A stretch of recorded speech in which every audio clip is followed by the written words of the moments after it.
ഗ്രാമത്തിൻ്റെ സമീപത്തെ ഒരു കുളത്തിൻ്റെ അരികിലേക്ക് വെള്ളം ശേഖരിക്കുവാൻ പോയതായിരുന്നു ആ ഗ്രാമത്തിലെ ഒരു സ്ത്രീ. അവരുടെ കൈവശം ഒരു മൺകുടമുണ്ടായിരുന്നു. സാധാരണയായി ഗ്രാമത്തിലെ ആളുകളെല്ലാം തന്നെ അവിടേക്ക് പോകാറുള്ളതാണ്. എന്നാൽ ഇവർ പോയത് അല്പം നേരത്തെ ആയിരുന്നുവെന്ന് മാത്രം. അവിടേക്ക് പോയത് മാത്രമാണ് അവിടുത്തെ ആളുകൾ കണ്ടത്. എന്നാൽ അവർ മടങ്ങി വരുന്നത് ആരും തന്നെ കണ്ടിരുന്നില്ല. സമയേറെ ആയിട്ടും തൻ്റെ ഭാര്യ മടങ്ങി വരാത്തതിനെ തുടർന്ന് അയാൾ അവരെ തിരക്കി അവിടേക്ക് പോയി, ആ നദിയുടെ തീരത്തേക്ക്. അവിടെ എത്തുമ്പോൾ കാണുന്ന കാഴ്ച, വെള്ളം നിറയ്ക്കുവാൻ കൊണ്ടുപോയ കുടം അവിടെ ഉടഞ്ഞു കിടക്കുന്നതാണ്. അതിൻ്റെ സമീപത്ത് വലിച്ചിഴയ്ക്കപ്പെട്ട ഒരു പാട് മാത്രമായിരുന്നില്ല, ആ പാടിലൂടെ രക്തം ഒലിച്ചിറങ്ങിയിരുന്നു. അത് കണ്ടപ്പോൾ തന്നെ അയാൾക്ക് കാര്യം മനസ്സിലായി. അയാൾ ഉച്ചത്തിൽ നിലവിളിച്ചു. അയാളുടെ നിലവിളി കേട്ട് ഗ്രാമത്തിലെ ആളുകൾ അവിടെ കൂടിയെത്തി. ആ പാടുകൾ പിന്തുടർന്നുകൊണ്ട് അവർ വനത്തിൻ്റെ ഉള്ളിലേക്ക് സഞ്ചരിച്ചു. അങ്ങനെ കുറച്ചു ദൂരം സഞ്ചരിച്ച് ചെന്ന് കഴിഞ്ഞപ്പോൾ അവർ കണ്ടത് ആ സ്ത്രീയുടെ ശരീരമായിരുന്നു. പാതി ആഹരിക്കപ്പെട്ട ആ സ്ത്രീയുടെ ശരീരം. നമ്മൾ ഇന്ന് പറയുവാൻ പോകുന്നത് ഒരു വേട്ടക്കഥയാണ്. നരഭോജിയായ ഒരു കടുവയെ വേട്ടയാടിയ കേണൽ ബർട്ടർ എന്ന ഒരു വേട്ടക്കാരൻ്റെ കഥ. അദ്ദേഹത്തിൻ്റെ വേട്ട അനുഭവമാണ് നമ്മൾ ഈ കഥയിലൂടെ പങ്കുവയ്ക്കുന്നത്. നിങ്ങൾ ആദ്യമായിട്ടാണ് ഈ കഥകൾ കേൾക്കുന്നതെങ്കിൽ, നമ്മൾ ഇങ്ങനെയുള്ള കഥകളാണ് നമ്മുടെ ചാനലിൽ ചെയ്യുന്നത്. നിങ്ങൾക്ക് കഥകൾ ഇഷ്ടമാണെങ്കിൽ ചാനലൊന്ന് സബ്സ്ക്രൈബ് ചെയ്യുക. അതുപോലെ വീഡിയോ ഒന്ന് ലൈക്ക് ചെയ്യാൻ മറക്കല്ലേ. ദയവ് ചെയ്ത് വീഡിയോ ഒന്ന് ലൈക്ക് ചെയ്യുക. അതുപോലെ നിങ്ങളുടെ അഭിപ്രായങ്ങൾ കമൻറ്റായി രേഖപ്പെടുത്തുക. പറ്റുമാണെങ്കിൽ ഒന്ന് ഹൈപ്പ് കൂടെ ചെയ്യുക.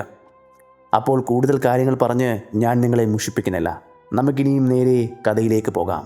Welcome back to sniper school കഥകളിലൂടെ.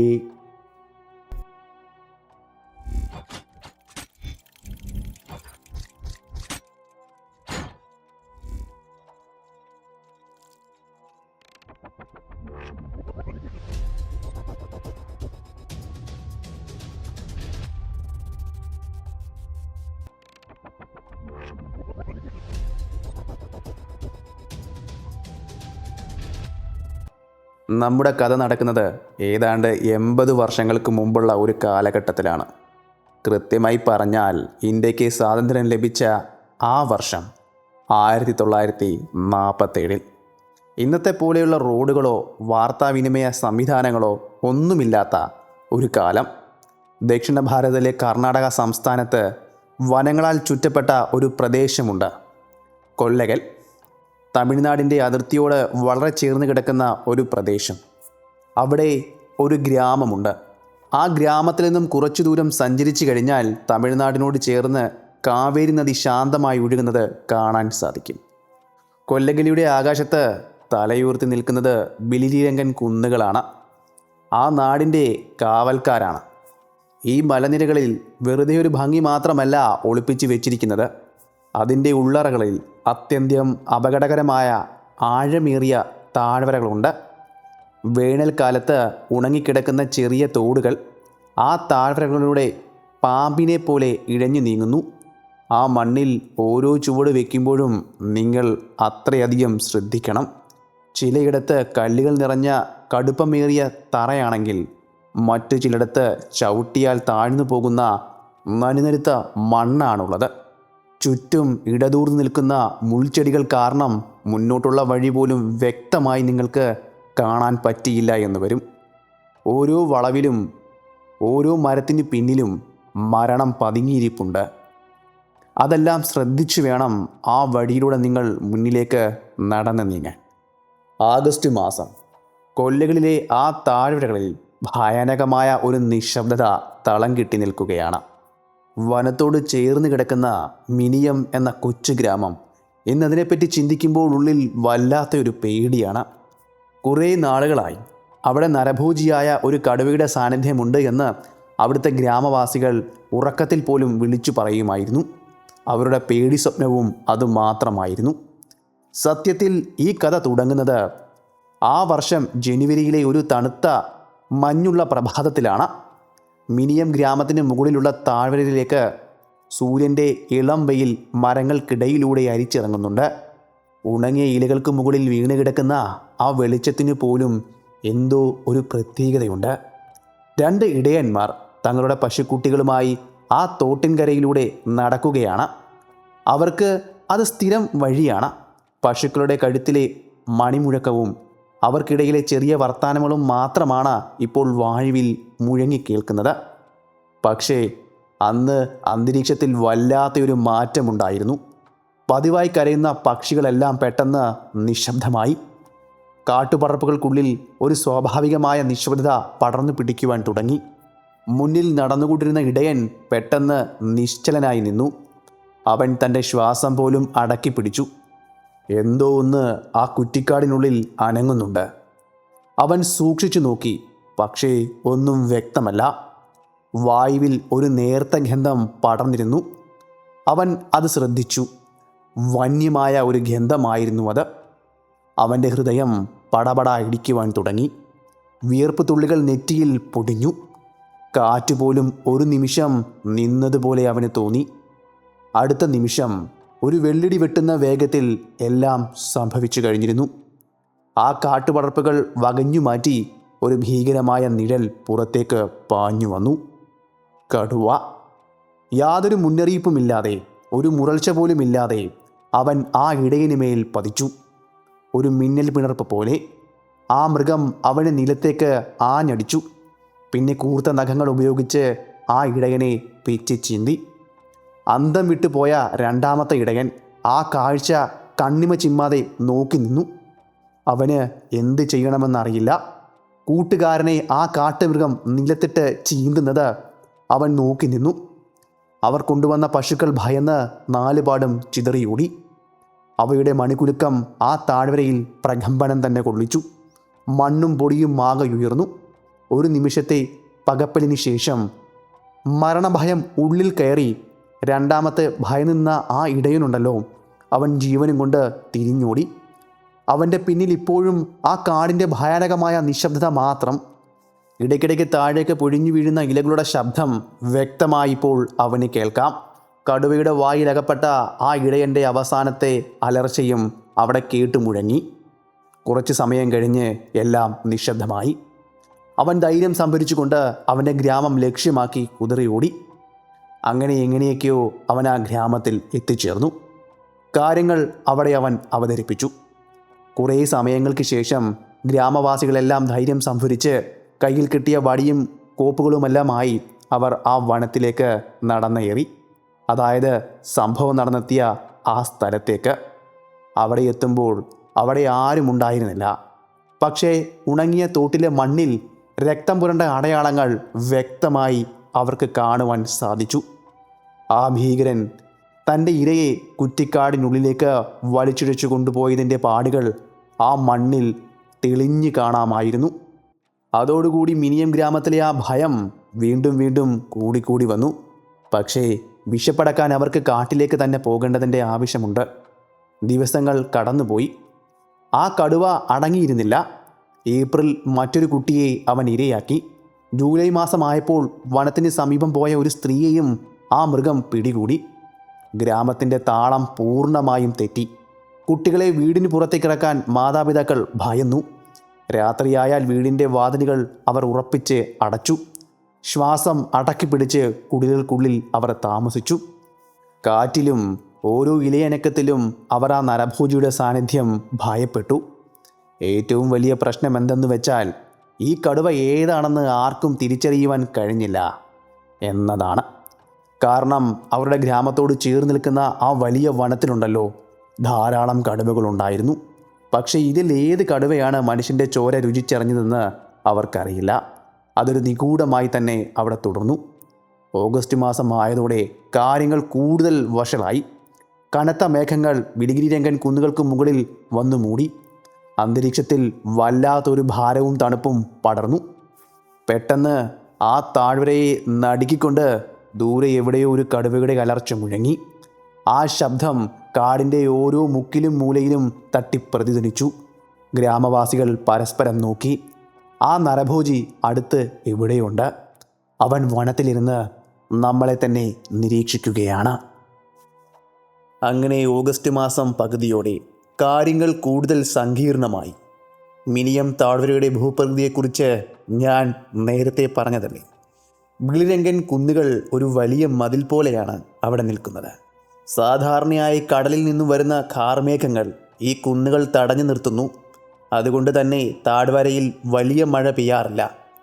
വേട്ടക്കാർക്ക് ഇത് വലിയൊരു അനുഗ്രഹമാണ്. കാരണം ഉണങ്ങിയ മണ്ണിൽ കടുവകളുടെ കാലടയാളങ്ങൾ വളരെ വ്യക്തമായി കാണാൻ സാധിക്കും. ഏത് ദിശയിലേക്കാണ് അവൻ പോയിരിക്കുന്നത്, എത്ര സമയം മുമ്പ് അവൻ അവിടെ ഉണ്ടായിരുന്നു എന്ന് ആ അടയാളങ്ങൾ നോക്കി കൃത്യമായി പറയുവാൻ അവർക്ക് പറ്റും. പക്ഷേ 1947 ആഗസ്റ്റ് മാസം എല്ലാം മാറ്റിമറിച്ചു. പ്രകൃതി അതിൻ്റെ ഭാവമാകെ മാറ്റി. കുന്നുകൾക്ക് മുകളിൽ തങ്ങി നിന്നിരുന്ന മേഘങ്ങൾ ഇത്തവണ തടസ്സങ്ങൾ ഭേദിച്ച് താഴ്വരയിലേക്ക് ഇരച്ചു കയറി. അതിൻ്റെ ഫലമായി നിർത്താതെ മഴ പെയ്യുവാൻ തുടങ്ങി. ആകാശം ഇപ്പോഴും ഇരുണ്ടു മൂടപ്പെട്ട് കാണപ്പെട്ടു. ചെറിയ തോടുകൾ പെട്ടെന്ന് നിറഞ്ഞു കവിഞ്ഞു. മണ്ണ് കുതിർന്ന് ചെളിയായി. ഇത് കാരണം കടുവയെ കണ്ടെത്തുക എന്നത് അസാധ്യമായി. ഒരു കടുവ വന്നു പോയ മിനിറ്റുകൾക്കുള്ളിൽ ആ കാൽപ്പാടുകൾ മഴവെള്ളത്തിൽ ഒലിച്ചു പോകും.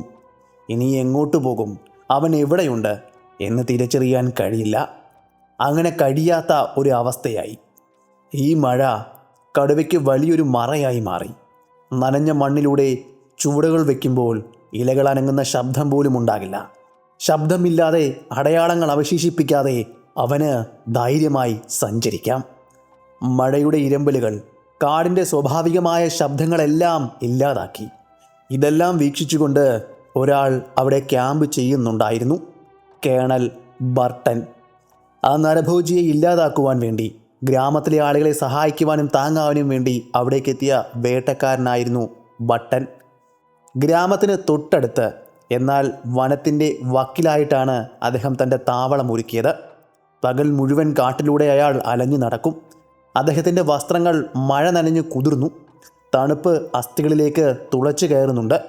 എങ്കിലും അദ്ദേഹം പിന്മാറുവാൻ തയ്യാറല്ല. മനസ്സിൽ ആ നരഭോജിയെ എങ്ങനെയെങ്കിലും കുടുക്കണം, കൊല്ലണം എന്ന ചിന്ത മാത്രമായിരുന്നു. അദ്ദേഹത്തിന് ഒരു കാര്യം ഉറപ്പായിരുന്നു: ഈ കടുവയെ വെറുതെ തിരഞ്ഞാൽ അത് നടക്കില്ല, കണ്ടെത്താൻ കഴിയില്ല, ഒരു കാര്യവും ഉണ്ടാകില്ല. അതുകൊണ്ട് തന്നെ അവനെ പിടികൂടുവാൻ, അവനെ ആകർഷിക്കുവാൻ വേണ്ടി എന്തെങ്കിലും ഒരു കെണി അല്ലെങ്കിൽ തന്ത്രം പ്രയോഗിക്കണം. അങ്ങനെ ഒരു കെണി ഒരുക്കുവാൻ വേണ്ടി അയാൾ തീരുമാനിച്ചു. ഇരയെ കെട്ടുക, അതായത് ഒരു ബൈറ്റ് വെക്കുക. ഗ്രാമവാസികളിൽ നിന്നും അദ്ദേഹം 2 പശുക്കളെ വാങ്ങി. പാൽ തരാത്ത പ്രായമായ 2 പശുക്കളായിരുന്നു അത്. ഒരു നരഭോജിയെ പിടിക്കാൻ ഇത് ക്രൂരമായ വഴിയാണ്. എങ്കിലും ഇതല്ലാതെ മറ്റൊരു വഴിയും അദ്ദേഹത്തിന് മുന്നിൽ ഉണ്ടായിരുന്നില്ല. ആ പശുക്കളെ എവിടെ കെട്ടണം എന്നതായിരുന്നു അദ്ദേഹത്തിൻ്റെ ചിന്ത. അദ്ദേഹം കാട് നന്നായി നിരീക്ഷിച്ചു. ഗ്രാമത്തിന് 2 മൈൽ തെക്ക് മാറി ഒരു ഉണങ്ങിയ തോടിന് സമീപം അദ്ദേഹം ഒരു ആൺകടുവയുടെയും പെൺകടുവയുടെയും കാൽപ്പാടുകൾ കണ്ടു. അത് നിരീക്ഷിച്ചതിൽ നിന്നും അദ്ദേഹത്തിന് മനസ്സിലായത് അവരുടെ സ്ഥിരം പാതയാണെന്നാണ്. അവിടെ അദ്ദേഹം ആദ്യത്തെ പശുവിനെ കെട്ടി. മറ്റൊരു പശുവിനെ കിഴക്ക് ദിശയിൽ 4 മൈൽ അകലെ കെട്ടാനായിരുന്നു തീരുമാനമെടുത്തത്.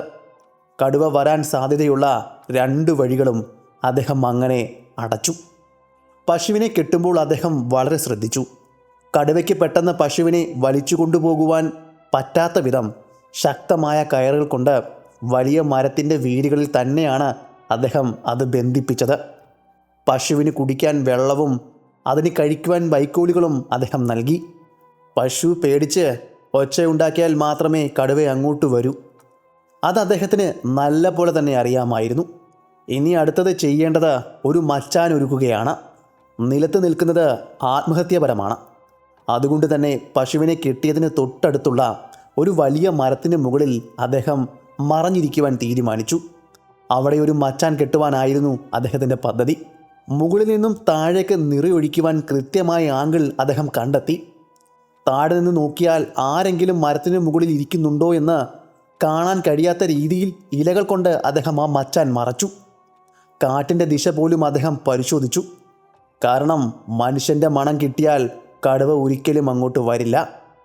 ഓഗസ്റ്റ് 2-ാം തീയതി അന്ന് ഉച്ചയോടെ തെക്ക് ഭാഗത്ത് കെട്ടിയ പശുവിനെ കടുവ ആക്രമിച്ചു എന്ന വാർത്ത അദ്ദേഹത്തിലേക്ക് എത്തിച്ചേർന്നു. കേണൽ ബട്ടർ വേഗത്തിൽ അവിടേക്ക് ചെന്നു. മണ്ണിൽ പശുവിനെ വലിച്ചിഴച്ച പാടുകൾ, ചോരത്തുള്ളികൾ എല്ലാം വ്യക്തമായി കാണാമായിരുന്നു. പുല്ലിൽ പറ്റിപ്പിടിച്ചിരുന്ന രക്തത്തുള്ളികൾ അദ്ദേഹം പ്രത്യേകം പരിശോധിച്ചു. പശു ചത്തിരിക്കുന്നു. ഇതൊരു നല്ല ലക്ഷണമാണ്. കടുവ രാത്രിയിൽ തീർച്ചയായും തൻ്റെ ഇരയെ തേടി വരാതിരിക്കില്ല. സന്ധ്യയാകുന്നതിന് മുമ്പ് കേണൽ മരത്തിനു മുകളിൽ തൻ്റെ മച്ചാണിൽ കയറിയിരുന്നു. കൂരിരുട്ട് പതുക്കെ ആ താഴ്വരെ വിഴുങ്ങുവാൻ തുടങ്ങി. ചുറ്റും കാടിൻ്റെ ഭയാനകമായ നിശബ്ദത.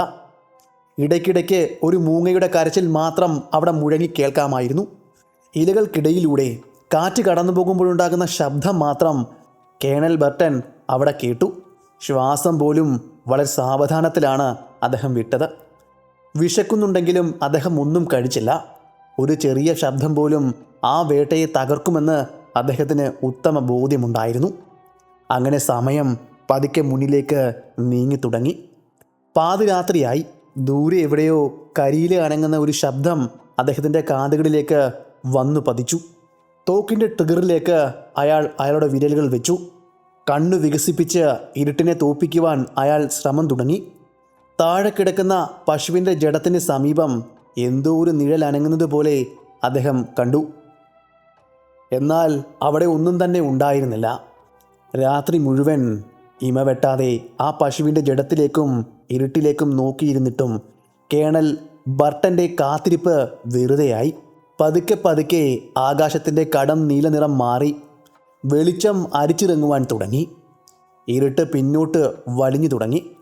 കാടിൻ്റെ യഥാർത്ഥ മുഖം തെളിഞ്ഞു വരുവാനും തുടങ്ങി. പക്ഷേ അവിടെ എങ്ങും ആ നരഭോജിയുടെ നിഴൽ പോലും ഉണ്ടായിരുന്നില്ല. തൻ്റെ വർഷങ്ങളായുള്ള വേട്ടയാടൽ അനുഭവങ്ങൾ ഇവിടെ പരാജയപ്പെട്ടു പോകുകയാണോ എന്ന് അയാൾക്ക് തോന്നി.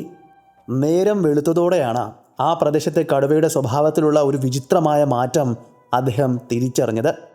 സാധാരണയായി ഒരു കടുവ ഒരു മൃഗത്തെ കൊന്നാൽ ഒന്നെങ്കിൽ അതിൻ്റെ അടുത്ത് തന്നെ കാണും, അല്ലെങ്കിൽ രാത്രി തിരിച്ചു വന്ന് ബാക്കി ഭാഗം ഭക്ഷിക്കും. വേട്ടക്കാർ സാധാരണ ഈ ശീലമാണ് മുതലെടുക്കുന്നത്, കടുവയെ കാത്തിരിക്കുന്നത്. പക്ഷേ മിനിയം താഴ്വരയിലെ കടുവകൾക്ക് ആ ശീലമില്ല.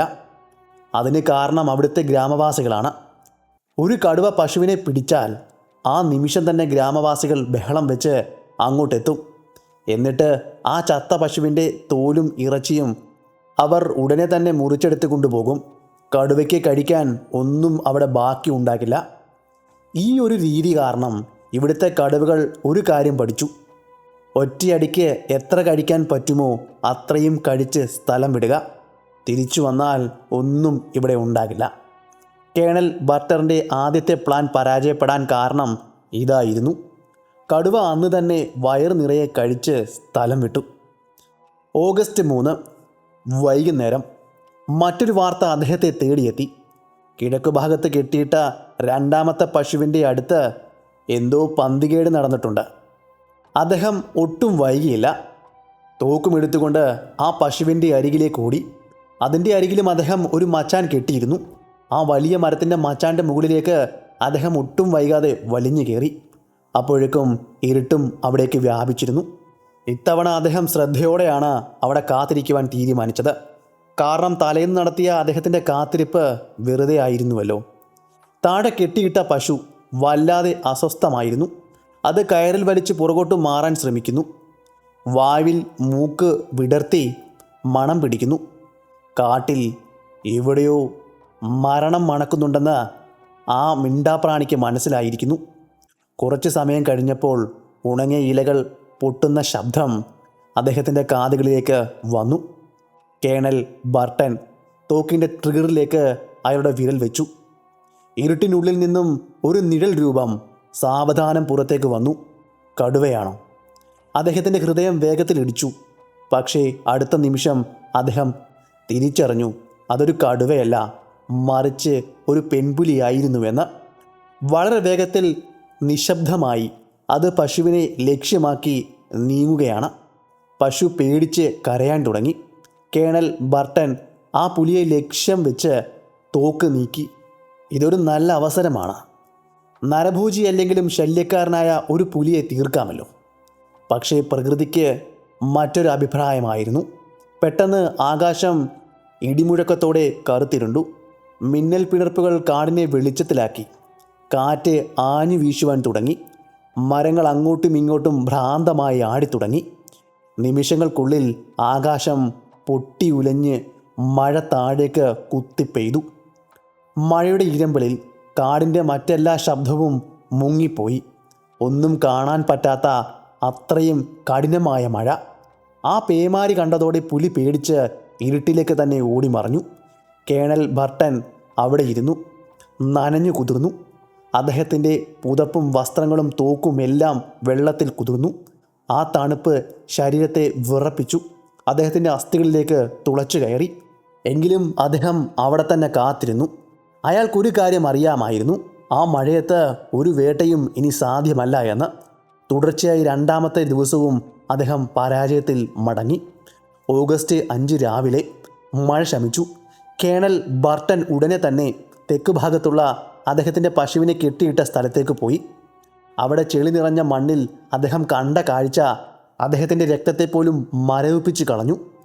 മണ്ണിൽ പതിഞ്ഞു കിടക്കുന്ന വലിയ ഒരു കാൽപ്പാട്. അത് ഒരു സാധാരണ കടുവയുടേതല്ല, ഭീകരമായ ഒരു ആൺകടുവയുടേതാണ്. ആ കാൽപ്പാടുകൾ നേരെ ചെന്ന് നിൽക്കുന്നത് അദ്ദേഹം കെട്ടിയ പശുവിൻ്റെ വെറും 12 അടി അകലെയാണ്. പക്ഷേ അത് പശുവിനെ ആക്രമിച്ചിട്ടില്ല. ആ കടുവ പശുവിനെ നോക്കി അല്പനേരം അവിടെ നിന്നിരുന്നു. എന്നിട്ട് സാവധാനം തിരിഞ്ഞു നടന്നു പോയിരിക്കുന്നു. ഇത് എന്തുകൊണ്ടാണ് ഇങ്ങനെ സംഭവിച്ചത്? ബർട്ടൻ തൻ്റെ ഉള്ളിൽ തന്നോട് തന്നെ ചോദിച്ചു. ഇത്രയും അടുത്ത് ഇര ഉണ്ടായിട്ടും ആ കടുവ എന്തുകൊണ്ടാണ് ആക്രമിക്കാഞ്ഞത്? ഇത് വെറും ഒരു മൃഗമല്ല, ഇതൊരു അതിബുദ്ധിമാനായ ശത്രുവാണ്. അവൻ ആ പശുവിനെ കെട്ടിയിട്ടതിൽ എന്തോ അപകടം മണത്തിരിക്കുന്നു. ഒരു പക്ഷേ അവന് മനസ്സിലായിരിക്കണം, ഇത് മനുഷ്യൻ അവനെ പിടിക്കുവാൻ വേണ്ടി ഒരുക്കിയ കെണിയായിരിക്കുമെന്ന്. അതുകൊണ്ടായിരിക്കണം അവൻ ആ പശുവിനെ ആക്രമിക്കാതെ അവിടെ അല്പസമയം നിന്നതിന് ശേഷം വനത്തിനുള്ളിലേക്ക് തന്നെ തിരിച്ചു മടങ്ങിപ്പോയത്. ഒരു കാര്യം ഞാൻ വിട്ടുപോയിരുന്നു. രണ്ടാമത്തെ ദിവസം അദ്ദേഹം മറ്റേ പശുവിൻ്റെ അരികിലേക്ക് പോയപ്പോൾ ഈ ചത്ത് കിടക്കുന്ന പശുവിനെ മാറ്റി അവിടെ മറ്റൊരു പശുവിനെ അദ്ദേഹം കെട്ടിയിരുന്നു. അതിൻ്റെ അരികിലാണ് ഇപ്പോൾ അയാൾ നിൽക്കുന്നത്. ഈ കടുവ വെറും ഒരു മൃഗമല്ല, അവൻ മനുഷ്യരെ പഠിക്കുകയാണ്. ഒരു പക്ഷേ അവൻ മുമ്പ് ഇത്തരം കെണികളിൽ നിന്നും തലനാരിഴയ്ക്ക് രക്ഷപ്പെട്ടവനായിരിക്കാം. അല്ലെങ്കിൽ കാട്ടിലൂടെ തന്നെ മണം അവൻ തിരിച്ചറിഞ്ഞിട്ടുണ്ടാകാം. ഇവൻ എന്നെ കളിപ്പിക്കുകയാണോ? അങ്ങനെ ഒരു സംശയം ബട്ടറിൻ്റെ ഉള്ളിൽ വല്ലാതെ മുള പൊട്ടിയിരുന്നു. അദ്ദേഹത്തിൻ്റെ വർഷങ്ങളായുള്ള വേട്ടയാടൽ അനുഭവങ്ങളിൽ വെച്ച് ഇത്തരം അതിബുദ്ധിമാന്മാരായ കടുവകൾക്ക് സംശയം തോന്നിയാൽ പിന്നെ ആ സ്ഥലത്തേക്ക് വരുന്നത് 1-2 ദിവസത്തെ ഇടവേളകൾക്ക് ശേഷമായിരിക്കും. ഭയം പൂർണ്ണമായും മാറിയെന്ന് ഉറപ്പുവരുത്തിയ ശേഷം മാത്രമേ അവ അടുത്ത നീക്കം നടത്തൂ. അന്ന് ഉച്ച കഴിഞ്ഞപ്പോൾ തന്നെ കാടിൻ്റെ ഭാവമാകെ മാറി മറിഞ്ഞു. ആകാശം വീണ്ടും കടും ചാരനിറമായി. ബീളിരംഗൻ കുന്നുകളുടെ മുകളിൽ കാർമേഘങ്ങൾ യുദ്ധത്തിന് തയ്യാറെടുക്കുന്ന പട്ടാളക്കാരെ പോലെ അണിനിരക്കുകയാണ്. ഇടയ്ക്കിടെ മിന്നൽ പിണർപ്പുകൾ ആകാശത്തെ കീറി മുറിക്കുന്നുണ്ട്. വായുവിൽ വല്ലാത്തൊരു വീർപ്പുമുട്ടലും ഈർപ്പവും, ഒരു വലിയ കൊടുങ്കാറ്റ് വരാൻ പോകുന്നതിൻ്റെ ലക്ഷണങ്ങളെല്ലാമുണ്ട്. ബർട്ടൻ ഇപ്പോൾ ഇരിക്കുന്നത് തൻ്റെ ക്യാമ്പിലാണ്. തണുപ്പ് അസ്ഥിയിലേക്ക് അരച്ചു കയറുന്നുണ്ട്. കഴിഞ്ഞ ദിവസത്തിലെ മഴ കാരണം അദ്ദേഹത്തിൻ്റെ പുതപ്പ് മുഴുവൻ നനഞ്ഞു പോയിരുന്നല്ലോ. അദ്ദേഹത്തിൻ്റെ വസ്ത്രങ്ങളെല്ലാം നനഞ്ഞിരുന്നു. ഇന്ന് രാത്രി കൂടി ആ മരത്തിൻ്റെ മുകളിൽ ഇരുന്നാൽ പനി പിടിക്കുമെന്ന് തീർച്ചയാണ്. അദ്ദേഹം അതിനെപ്പറ്റി ഒന്നുകൂടി ചിന്തിച്ചു. തീരുമാനമെടുത്തു. ഇന്ന് രാത്രി മച്ചാനിരിക്കണ്ട. ഇത്രയും വലിയ മഴ പെയ്തു തുടങ്ങുമ്പോൾ കടുവ വന്നാലും എനിക്കൊന്നും ചെയ്യാൻ കഴിയില്ല. കാരണം കാണുവാൻ പോലും കഴിയില്ല. അങ്ങനെ അന്നത്തെ രാത്രി തൻ്റെ ക്യാമ്പിൽ തന്നെ കഴിച്ചു കൂട്ടുവാൻ അദ്ദേഹം തീരുമാനിച്ചു. ഒരു റാന്തലിൻ്റെ വെളിച്ചത്തിൽ അദ്ദേഹം തൻ്റെ നനഞ്ഞ വസ്ത്രങ്ങൾ ഉണക്കുവാൻ വേണ്ടി ഊരിയിട്ടു. മേഘങ്ങൾ പതുക്കെ പടിഞ്ഞാറ് ദിശയിലേക്ക് ഒഴിഞ്ഞുപോയി. കാട് വല്ലാത്തൊരു നിശബ്ദതയിലേക്ക് മാറി. ഒരു ഇല പോലും അനങ്ങുന്നില്ല. ആ നിശബ്ദതയിൽ ബർട്ടൻ തൻ്റെ ശ്വാസം അടക്കി പിടിച്ച് ക്യാമ്പിലിരുന്നു. പുറത്ത് എവിടെയോ ആ നരഭോജി പതുങ്ങിയിരിക്കുന്നുണ്ടെന്ന് അദ്ദേഹത്തിൻ്റെ മനസ്സ് മന്ത്രിച്ചു. ആ രാത്രി ബർട്ടന് ഉറക്കം വന്നില്ല. അങ്ങനെ നേരം പുലരുവോളം അദ്ദേഹം ക്യാമ്പിൽ ഉണർന്നിരുന്നു. ഓഗസ്റ്റ് 7 രാവിലെ ബർട്ടൻ തൻ്റെ തോക്കുമെടുത്ത് നേരെ തെക്കുവശത്തെ പശുവിനെ കെട്ടിയ സ്ഥലത്തേക്ക് ഓടി. അദ്ദേഹം കരുതിയതുപോലെ അവിടെ ഒന്നും സംഭവിക്കരുതേ എന്ന് പ്രാർത്ഥിച്ചുകൊണ്ടാണ് അയാൾ അവിടേക്ക് ഓടിച്ചെന്നത്. എന്നാൽ അവിടെ കണ്ട കാഴ്ച അദ്ദേഹത്തിൻ്റെ തല മരവിപ്പിക്കുന്ന ഒന്നായിരുന്നു. ആ പ്രദേശം ആകെ അലങ്കോലപ്പെട്ട് കിടക്കുന്നു. മണ്ണാകെ ഉഴുതുമറിച്ച പോലെ. അവിടുത്തെ പുല്ലുകൾ ചതഞ്ഞു കിടക്കുന്നു. പശുവിനെ കെട്ടിയിട്ട കയർ വല്ലാതെ വലിഞ്ഞ് ഒരു വശത്തേക്ക് മുറുകി നിൽക്കുകയാണ്. അവിടെ ഒരു ഭീകരമായ പോരാട്ടം നടന്നതിൻ്റെ എല്ലാ ലക്ഷണങ്ങളും ഉണ്ട്. പക്ഷേ ഏറ്റവും വിചിത്രമായ കാര്യം ആ പശു ചത്തിട്ടുണ്ടായിരുന്നില്ല എന്നതാണ്. എന്നാൽ അത് അവശയായി പേടിച്ച് വിറച്ച് അവിടെ നിൽക്കുകയാണ്. കടുവ വന്ന് ആക്രമിച്ചിട്ടും ആ പശു എങ്ങനെയാണ് രക്ഷപ്പെട്ടത്? ബർട്ടൻ ആ പശുവിൻ്റെ അടുത്തേക്ക് പതുക്കെ നടന്നു നീങ്ങി.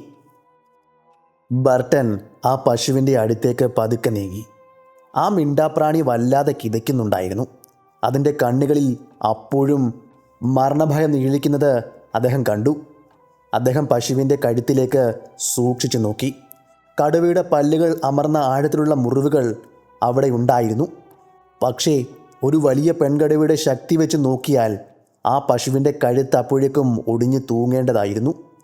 സാധാരണയായി ഒരു കടുവ ഇരയുടെ കഴുത്തിൽ പിടുത്തമിട്ടാൽ മിനിറ്റുകൾക്കുള്ളിൽ കശേരുക്കൾ തകർന്ന് ജീവൻ പോകും. പക്ഷേ ഇവിടെ അതുണ്ടായില്ല. ബർട്ടർ കുനിഞ്ഞു നിന്ന് ആ മുറിവുകൾ ഒന്ന് പരിശോധിച്ചു. ഇതെന്താ ഇങ്ങനെ? അദ്ദേഹം സ്വയമേ ചോദിച്ചു. കടുവയുടെ പല്ലുകൾ ആഴത്തിൽ ഇറങ്ങിയിട്ടില്ല, വെറും ഉപരിതലമായ മുറിവുകൾ മാത്രം. അദ്ദേഹം പശുവിൻ്റെ പിൻഭാഗത്തേക്ക് നോക്കി. അവിടെ തുടയിലെ മാംസം കടിച്ചു കീറാൻ ശ്രമിച്ചതിൻ്റെ അടയാളങ്ങളുണ്ട്. പക്ഷേ അതും പൂർണ്ണമല്ല. മാംസം ശരിയായി പറിച്ചെടുക്കാൻ ആ കടുവയ്ക്ക് കഴിഞ്ഞിട്ടില്ല. ബർട്ടറിൻ്റെ വേട്ടക്കാരൻ്റെ മനസ്സ് അപ്പോൾ തന്നെ ഉണർന്നു. ആ രഹസ്യം അദ്ദേഹത്തിന് വെളിപ്പെട്ടു. ഈ കടുവയുടെ പല്ലുകൾക്ക് എന്തോ ഒരു തകരാറുണ്ട്. ഒന്നുകിൽ വാർദ്ധക്യം കാരണം അതിൻ്റെ വേട്ടപ്പല്ലുകൾ തേഞ്ഞു പോയിരിക്കുന്നു, അല്ലെങ്കിൽ അവ ഒടിഞ്ഞു പോയിരിക്കുന്നു. ഒരു കടുവയുടെ ഏറ്റവും വലിയ ആയുധം അതിൻ്റെ പല്ലുകളും നഖങ്ങളുമാണ്. അവയ്ക്ക് ബലക്ഷയം സംഭവിച്ചാൽ വന്യമൃഗങ്ങളെ വേട്ടയാടാൻ അവന് കഴിയാതെ വരും. ഓടി രക്ഷപ്പെടാൻ കഴിവുള്ള മാനുകളെയോ കരുത്തരായ പന്നികളെയോ പിടിക്കുവാൻ അവന് സാധിക്കാതെ വരും. അപ്പോഴാണ് ഇത്തരം കടുവകൾ എളുപ്പമുള്ള ഇരകളെ തേടി ഇറങ്ങുന്നത്. ഓടാൻ വേഗതയില്ലാത്ത, പ്രതിരോധിക്കാൻ ആയുധങ്ങളില്ലാത്ത മനുഷ്യൻ അപ്പോൾ അവൻ്റെ മുന്നിലെ ഏറ്റവും എളുപ്പമുള്ള ഇരയായി മാറും. ഇവൻ അതുകൊണ്ട് തന്നെയാണ് ഒരു നരഭോജിയായത്, ബർട്ടൻ ഉറപ്പിച്ചു. ഓഗസ്റ്റ് 7 വൈകുന്നേരം. സമയം ഏതാണ്ട് 5 മണിയായി കാണും. ആകാശം പതുക്കെ ഇരുണ്ടു തുടങ്ങിയിരുന്നു. ബർട്ടൻ തൻ്റെ തോക്കുമായി മച്ചാനിൽ തന്നെ ഇരിക്കുവാൻ തീരുമാനിച്ചു. പശുവിൻ്റെ പരുക്കുകൾ കണ്ടതോടെ ആ കടുവ ഇന്ന് രാത്രി തീർച്ചയായും വരുമെന്ന് അദ്ദേഹത്തിന് ഉറപ്പായിരുന്നു. വായുവിൽ തണുപ്പും ഈർപ്പവും കൂടി വന്നു. പെട്ടെന്ന് ആ താഴ്വരയിലെ നിശബ്ദതയെ കീറി മുറിച്ചുകൊണ്ട് ഒരു ഭീകരമായ അലർച്ച അവിടെ മുഴങ്ങി. അത് ആ തോട്ടിൽ നിന്നായിരുന്നു. ഒരു സാധാരണ കടുവയുടെ ഗർജനമായിരുന്നില്ല അത്. അതിൽ വല്ലാത്തൊരു രോക്ഷവും അസ്വസ്ഥതയും കലർന്നിരുന്നു. ആ അലർച്ച കേട്ടതും കാട്ടിലെ പക്ഷികൾ കൂട്ടത്തോടെ കരഞ്ഞുകൊണ്ട് ആകാശത്തേക്ക് പറന്നുയർന്നു. ബർട്ടൻ തൻ്റെ ശ്വാസം അടക്കി പിടിച്ച് തോക്കിൻ്റെ കാഞ്ചിയിൽ വിരൽ വെച്ച് അങ്ങനെ അവിടെ കാത്തിരുന്നു.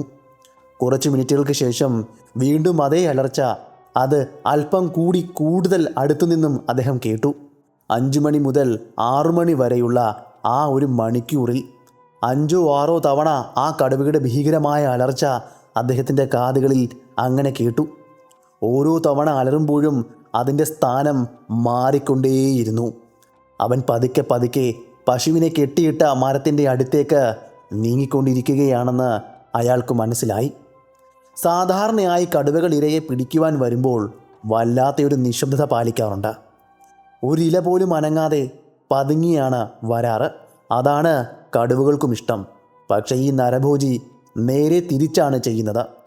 താൻ വരികയാണെന്ന ലോകത്തോടെല്ലാം വിളിച്ചു പറയുന്നത് പോലെയാണ് അവൻ്റെ അലർച്ച. അവൻ എന്നെ വെല്ലുവിളിക്കുന്നുണ്ടോ എന്ന് പോലും എനിക്ക് തോന്നി. വിശപ്പ് സഹിക്കാൻ വയ്യാതെ ഭ്രാന്ത് പിടിച്ചതാണോ എന്ന് ബർട്ടറിൻ്റെ ഉള്ളിൽ നിന്നും വേട്ടക്കാരൻ അദ്ദേഹത്തോട് ചോദിച്ചു. 6 മണി കഴിഞ്ഞതോടെ അലർച്ചകൾ പെട്ടെന്ന് നിന്നു. കാട് വീണ്ടും ആ നിഗൂഢമായ നിശബ്ദതയിലേക്ക് മടങ്ങിപ്പോയി. സൂര്യൻ പൂർണ്ണമായും അസ്തമിച്ചു. ചാരനിറത്തിലുള്ള നിഴലുകൾ പതുക്കെ കറുത്ത് ഇരുട്ടായി മാറി. ബർട്ടൻ മച്ചാനിൽ ഒരു പ്രതിമ കണക്കെയിരുന്നു. തൻ്റെ വസ്ത്രങ്ങൾ അനങ്ങുന്ന ശബ്ദം പോലും കടുവ കേൾക്കരുത് എന്ന് അദ്ദേഹത്തിന് നിർബന്ധമുണ്ടായിരുന്നു. അദ്ദേഹത്തിൻ്റെ കണ്ണുകൾ ആ ഇരുട്ടിനെ കീറി മുറിക്കുവാൻ ശ്രമിച്ചു. പെട്ടെന്ന് ആ മരത്തിൻ്റെ താഴെ നിന്നും ഒരു ചെറിയ ശബ്ദം, ഒരു കരിയില ഞിരിഞ്ഞമരുന്ന ശബ്ദം അദ്ദേഹത്തിൻ്റെ ചെവികളിലെത്തി. ബർട്ടൻ്റെ ഹൃദയമിടിപ്പ് വല്ലാതെ കൂടി. ആ ശബ്ദം വന്നത് പശുവിൻ്റെ അടുത്തു നിന്നല്ല, മറിച്ച് അദ്ദേഹം ഇരുന്ന മച്ചാന് തൊട്ട് താഴെ നിന്നുമാണ്. ആ നരഭോജി മുകളിലിരിക്കുന്ന വേട്ടക്കാരനെ കണ്ടു എന്നൊരു തോന്നൽ അദ്ദേഹത്തിനുണ്ടായി. അവൻ പതുക്കെ മരത്തിന് ചുറ്റും ഒന്ന് നടക്കുകയാണ്. പെട്ടെന്ന് ആ മരത്തിൻ്റെ താഴെ നിന്നും ഒരു മുരൾച്ച വന്നു. ആ ശബ്ദം കേട്ടപ്പോൾ ബർട്ടറിൻ്റെ സിരകളിൽ രക്തം തണുത്തുറഞ്ഞു പോയി. അദ്ദേഹത്തിൻ്റെ ശ്വാസം പോലും പുറത്തേക്ക് വിടുവാൻ ഭയന്നു. ആ മരത്തിൻ്റെ ചുവട്ടിൽ തൻ്റെ വെറും 8-10 അടി താഴെ ആ നരഭോജി നിൽക്കുന്നുണ്ട്. അവന് ബർട്ടറിൻ്റെ സാന്നിധ്യം മനസ്സിലായി. അവൻ്റെ മൂക്ക് വായുവിൽ മനുഷ്യൻ്റെ മണം തിരയുകയാണ്. ബർട്ടറിൻ്റെ വിരലുകൾ തൻ്റെ തോക്കിൻ്റെ കാഞ്ചിയിന്മേൽ പതുക്കെ പതുക്കെ വെച്ചു. പക്ഷേ താഴേക്ക് നോക്കാൻ അദ്ദേഹത്തിന് കഴിയില്ല. ഇലകൾക്കിടയിലൂടെ താഴേക്ക് നോക്കാൻ ശ്രമിച്ചാൽ അവിടെ ഉണ്ടാകുന്ന ഒരു ചെറിയ അനക്കം പോലും ആ മൃഗത്തെ പ്രകോപിപ്പിച്ചേക്കാം. ആ രാത്രിയിലെ ബാക്കി സമയം ബർട്ടറിനെ സംബന്ധിച്ചിടത്തോളം ഒരു യുഗത്തിന് തുല്യമായിരുന്നു. കാട് മുഴുവൻ ശ്വാസമടക്കി പിടിക്കുന്നത് പോലെ അദ്ദേഹത്തിന് തോന്നി. ഒരു പക്ഷിയുടെ ചെറുകടി പോലും അവിടെ കേൾക്കുവാനില്ല. ഒരു മരത്തവള പോലും കരയുന്നില്ല. ചുറ്റും കനത്ത ഇരുട്ടും മരണത്തിൻ്റെ മണവും നിശബ്ദതയും മാത്രമായിരുന്നു അവിടെ. അങ്ങനെ ഇരിക്കുമ്പോഴാണ് താഴെ നിന്നും മറ്റൊരു ശബ്ദം അദ്ദേഹം കേട്ടത്. 2 കല്ലുകൾ തമ്മിൽ ഉരസുമ്പോഴുണ്ടാകുന്ന ശബ്ദമായിരുന്നു അത്. കടുവ ഇപ്പോൾ പതിയെ പതിയെ പശുവിൻ്റെ നേരെ നടക്കുകയാണ്. അതിൽ നിന്നും ഒരു കാര്യം അദ്ദേഹത്തിന് ബോധ്യപ്പെട്ടു. കടുവ ഇപ്പോൾ തന്നെ കണ്ടിട്ടില്ല. അതിൻ്റെ ലക്ഷ്യം ആ പശുവാണ്. അതിന് നേരെ പതിയെ നടന്ന് നീങ്ങുന്നത് ഒരു നിഴൽ പോലെ അദ്ദേഹം കണ്ടു. തൻ്റെ റൈഫിൽ തൻ്റെ തോളിലേക്ക് ഉയർത്തി വെച്ച് അതിന് നേരെ തൻ്റെ തോക്കിൻ്റെ കുഴൽ ചൂണ്ടി അങ്ങനെ നിന്നു. കടുവ പതിയെ പതിയെ തൻ്റെ തോക്കിൻ്റെ കുഴലിന് മുന്നിലേക്ക് വന്നതും അദ്ദേഹത്തിൻ്റെ കാഞ്ചി വിരൽമേൽ അമർന്നതും ഒരുപോലെയായിരുന്നു. കാടിനെ നടുക്കിക്കൊണ്ട് ഒരു മിന്നൽ പിണർപ്പ് പോലെ തൻ്റെ തോക്കിൽ നിന്നും ആ തിര കൃത്യം കടുവയുടെ ഹൃദയത്തിലേക്ക് തുളച്ചു കയറി. ഒരു വലിയ ഗർജനത്തോടെ ആ കടുവ അവിടെ കിടന്ന് പിടഞ്ഞു. ആ പിടചലിന് ശമനമുണ്ടാക്കുവാൻ വേണ്ടിയായിരിക്കണം ബർട്ടൻ തൻ്റെ 2ാമത്തെ നിറയും കൃത്യമായി തന്നെ ആ കടുവയുടെ ശരീരത്തിലേക്ക് പ്രയോഗിച്ചത്. അതോടെ ആ കടുവയുടെ പിടച്ചിൽ അവസാനിപ്പിച്ചു. വാലിൻ്റെ ചലനം പൂർണ്ണമായും നിന്നു. ആ കടുവ ഇപ്പോൾ നിലത്ത് നിശ്ചലമായി കിടക്കുകയാണ്. എങ്കിലും അദ്ദേഹം മച്ചാനിൽ നിന്നും താഴേക്ക് ഇറങ്ങിയില്ല. ഒരു വേട്ടക്കാരൻ കുറേ സമയം ചത്തുകിടക്കുകയാണെങ്കിലും ആ കടുവയെ നിരീക്ഷിക്കും. അത് അങ്ങനെയാണ്. നേരം പുലരുന്നവരെയും അദ്ദേഹം മച്ചാനിൽ തന്നെ ഇരുന്നു. സൂര്യൻ ഉദിച്ചതിന് ശേഷം മാത്രമാണ് അദ്ദേഹം മച്ചാനിൽ നിന്നും താഴേക്ക് ഇറങ്ങിയതും ആ കടുവയുടെ അരികിലേക്ക് നടന്നു ചെന്നതും. തലേന്ന് രാത്രിയിൽ ഗ്രാമത്തിലും ആ വെടിമുഴക്കം ചെന്നിരുന്നു. ഒന്നിനു പുറമെ 2 വെടിയുണ്ടകൾ പാഞ്ഞതിൻ്റെ ശബ്ദം. നേരം പുലർന്നു തുടങ്ങിയപ്പോൾ തന്നെ ഗ്രാമത്തിലെ ആളുകളും അവിടേക്ക് എത്തിയിരുന്നു. ബർട്ടൻ താഴേക്ക് ഇറങ്ങി ചെന്നപ്പോഴേക്കും ഗ്രാമത്തിലെ ആളുകളും അവിടേക്ക് വന്നു ചേർന്നിരുന്നു. പതിയെ ആ കടുവയുടെ ശരീരത്തിൻ്റെ അരികിലേക്ക് അദ്ദേഹം നടന്നു. അതിനെ ഒന്ന് വീക്ഷിച്ചു. അദ്ദേഹത്തിൻ്റെ കണക്കുകൂട്ടലുകളെല്ലാം ശരിയായിരുന്നു. പ്രായാധിക്യം മൂലം സ്വാഭാവികമായ ഇരതേടൽ നഷ്ടപ്പെട്ടു പോയ ഒരു കടുവയായിരുന്നു അത്. അതിൻ്റെ പല്ലുകൾ തേഞ്ഞിരിക്കുന്നു. അതുകൊണ്ടാണ് അതിന് വലിയ ഇരകളെ പിടിക്കുവാൻ കഴിയാത്തത്. സാമാന്യം വലിപ്പമേറിയ ഒരു പെൺകടുവയായിരുന്നു അത്. താൻ അവിടെ വെച്ച് കണ്ടത് ഒരു ആൺകടുവയായിരുന്നുവെന്ന് നമ്മൾ പറഞ്ഞിരുന്നില്ലേ? ആ കടുവ ആയിരുന്നില്ല ഇപ്പോൾ നരഭോജിയായി പിടിക്കപ്പെട്ട ഈ പെൺകടുവ. ഇത് മറ്റൊരു കടുവയായിരുന്നു. ഗ്രാമത്തിലെ ആളുകൾ അവിടെ ഉണ്ടായിരുന്നൊരു വലിയ കമ്പ് മുറിച്ചെടുത്തുകൊണ്ട് വന്ന് കടുവയെ തലകീഴായി കാലുകൾ ബന്ധിപ്പിച്ച് അത് തോളെ തൂക്കി ഗ്രാമത്തിലേക്ക് കൊണ്ടുപോയി. ഗ്രാമത്തിൽ കൊണ്ടുപോവുക മാത്രമല്ല, അതിനെ അവിടെ പ്രദർശിപ്പിക്കുകയും ചെയ്തു. നമ്മുടെ ഇന്നത്തെ കഥ ഇവിടം കൊണ്ട് അവസാനിക്കുകയാണ്. ഞാൻ ഇന്ന് പറഞ്ഞ ഈ കഥ നിങ്ങൾക്ക് ഇഷ്ടമായെങ്കിൽ ചാനൽ സബ്സ്ക്രൈബ് ചെയ്യുന്ന കാര്യം ഒന്ന് പരിഗണിക്കുക. അതുപോലെ നിങ്ങളുടെ ഇഷ്ടം കമൻറ്റിലൂടെയും ലൈക്കിലൂടെയും അറിയിക്കുക. അപ്പോൾ പുതിയൊരു വീഡിയോയുമായി ഞാൻ അടുത്ത ദിവസം വരുന്നതായിരിക്കും. അതുവരെ ഗുഡ് ബൈ.